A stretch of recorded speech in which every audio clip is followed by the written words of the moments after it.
तो hello everyone, कैसे हो आप सभी लोग। मैं आपका छोटा भाई हरिओम अपने इस छोटे से प्लेटफॉर्म यानी हरिओम सिंपल स्टडीज पर पूरा स्वागत करता हूं।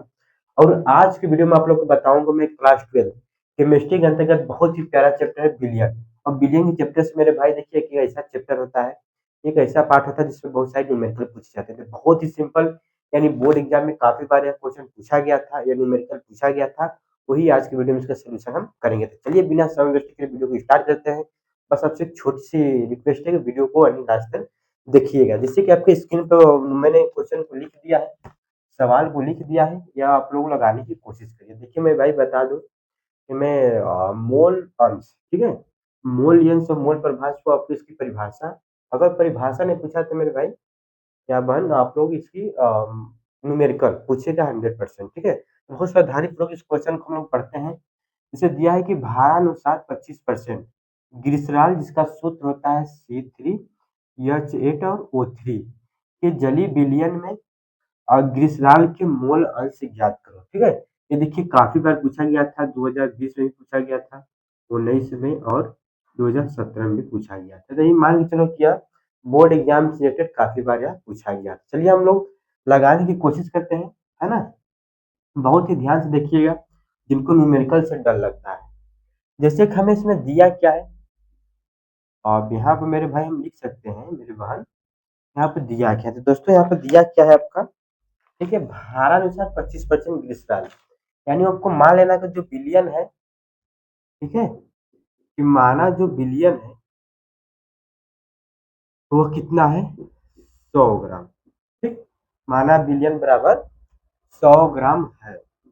और जिनमें आपको दिया क्या है कि दिया है ना, यहाँ पे दिया है कि मान लीजिए बिलियन आपका 100 ग्राम है, जिनमें 25% है ना, यानी कि 100 ग्राम में से 25% दिया है। यहाँ पे लिख सकते हैं कि बिलियन में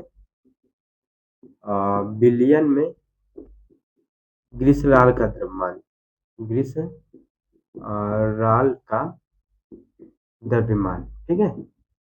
देखो आपको इस न्यूमेरिकल से बहुत सारी चीज क्लियर हो जाएंगे। क्लियर क्या हो जाएंगे, देखो आपको ऐसे बहुत परसेंट में देता है ना, कोई भी भार अनुसार 25% में दे दिया है ना, उसका मतलब है कि वो आपका बिलियन यानी 25 ग्राम है। अगर परसेंट दे रहा है, मान लीजिए देता है आपको 100 ग्राम है, सॉरी 20 ग्राम देता है ना, 18 ग्राम दे देता है, तो यानी क्या दिया है कि साल का द्रव्यमान दिया, यानी दिया गया वह द्रव्यमान है कितना है, 25% है, तो हो जाएगा 25 ग्राम में, ठीक है। और आपको पता होना चाहिए कि नहीं बिलियन में क्या क्या उपस्थित होते हैं। तो मैं छोटी सी माध्यम से बता दूं कि इसमें विलेय होते हैं और प्लस क्या होता है मेरे भाई, और दोस्त विलायक होते हैं, जिससे हमें क्या प्राप्त होता है, बिलियन प्राप्त होता है। ये चीज आपको पता है ना। जिनको नहीं पता तो मैं बता दूं कि विलेय और विलायक मिलकर में क्या बनते हैं, बिलियन बनते हैं। जिनमें से यानी कि ग्लिसरॉल का द्रव्यमान दिया, यानी कि विलेय का द्रव्यमान दिया 25 ग्राम, है ना। जब ये 25 ग्राम और कुल विलेय मिला 100 ग्राम है, हम क्या करेंगे अब, जल का भी निकाल लेंगे इसी तरह से, लिखेंगे बिलियन में।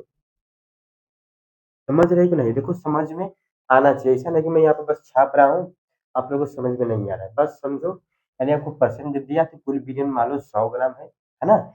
जिनमें से जो परसेंट परसेंट दिया है वो आपका विलेय का नाम दिया रहेगा। यानी कि इसमें दिया है 25 ग्राम ये चीज दिया है, यानी ग्लिसरॉल दिया है। इसके बाद अब जो बचा है यानी 100, 25 ग्राम इसमें निकाल दोगे, है ना, पूरा बिलियन 100 है, 100 में से जब हम 25 को निकालेंगे तो बचेगा जो जल बचेगा, यानी जो बचेगा वो किसका द्रव्यमान हो जाएगा, जल का। लिखेंगे बिलियन में जल का द्रव्यमान, जल का द्रव्यमान, ठीक है।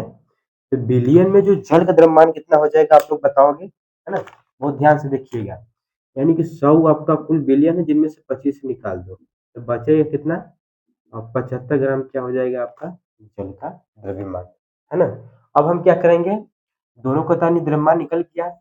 अब हम क्या करेंगे तीसरे स्टेप पर, है ना, ये आपका पहला हो गया। दूसरा, अब तीसरे में हम क्या करेंगे, इसकी मोल निकालेंगे। मोल निकालने के लिए हमें क्या चाहिए, है ना, यानी कि दिया गया द्रव्यमान और उसका मोलर द्रव्यमान। तो मोलर द्रव्यमान हम इसका निकालेंगे ग्लिसरॉल का। यहाँ पे लिखेंगे C3H8 और O3 का आणविक द्रव्यमान, ठीक है, आणविक द्रव्यमान।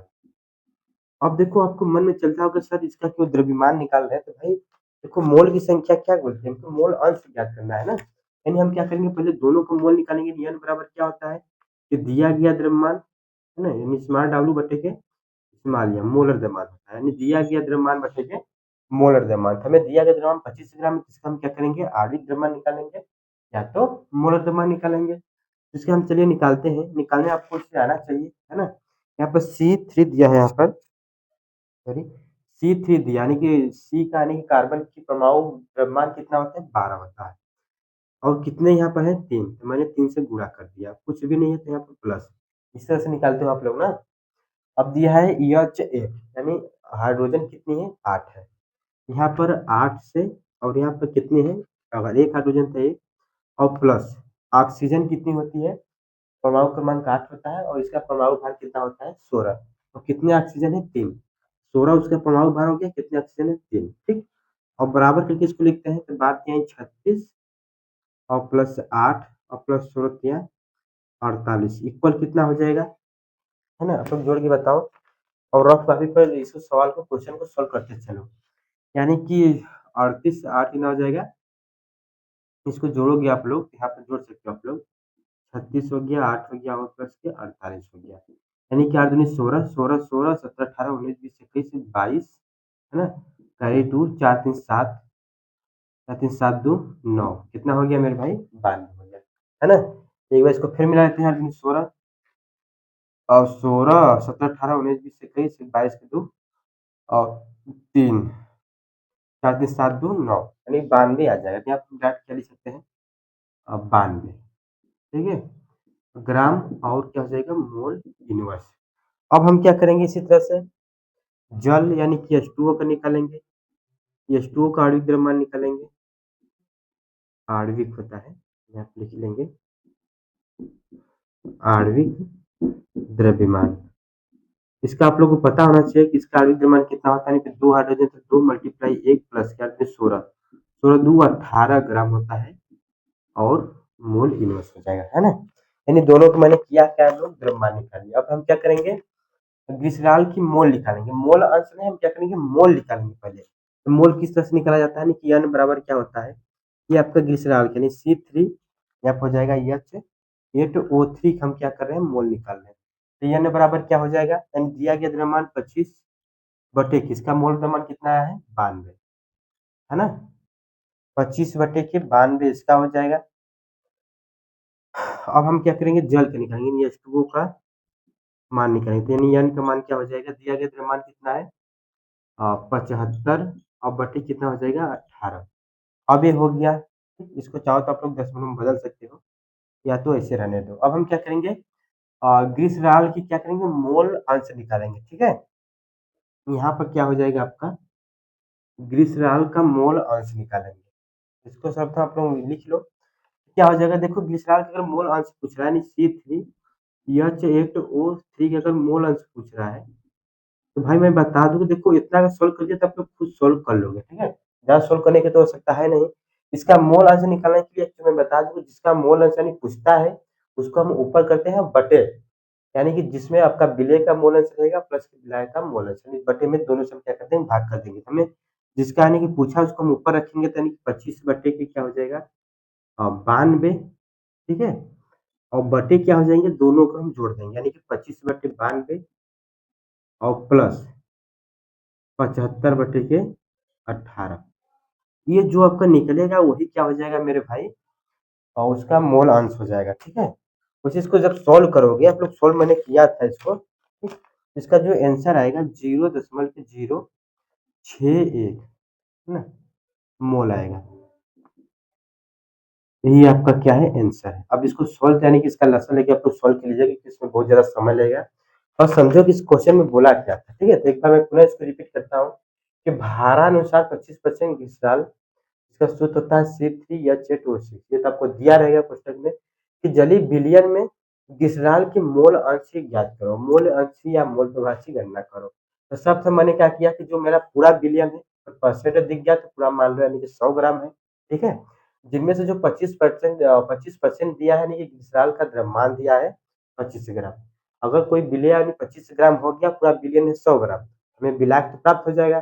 कैसे प्राप्त होगा, यानी कि 100 माइनस को मैंने 25 करेंगे तो आएगा आपका 75, ठीक। यहाँ तक तो बात समझ में आ गया। अब बात यहाँ उठती है कि हमें दोनों के क्या करेंगे मोल निकालेंगे।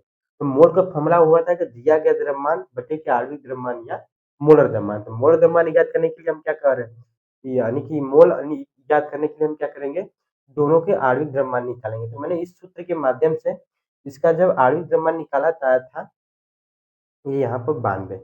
अब उसी तरह से हम क्या करेंगे, जल के भी निकालेंगे। जल का जो सूत्र होता है H2O, इसका आणविक द्रव्यमान मैंने निकाला तो हो गया 18 ग्राम मोल यूनिट। ठीक है, यानी कि जब दोनों का हमें क्या आ गया, आणविक द्रव्यमान निकल गया तो हम n का मान निकाला। ठीक, ये आपका n क्या है, आपका मोल है, मोल अंश नहीं है। मोल और मोल अंश अलग होता है। यानी कि मोल बराबर क्या होता है कि दिया गया द्रव्यमान बटे के मोलर द्रव्यमान। तो किसका हम निकाल रहे हैं, C3H8O6 यानी ग्लिसरॉल का।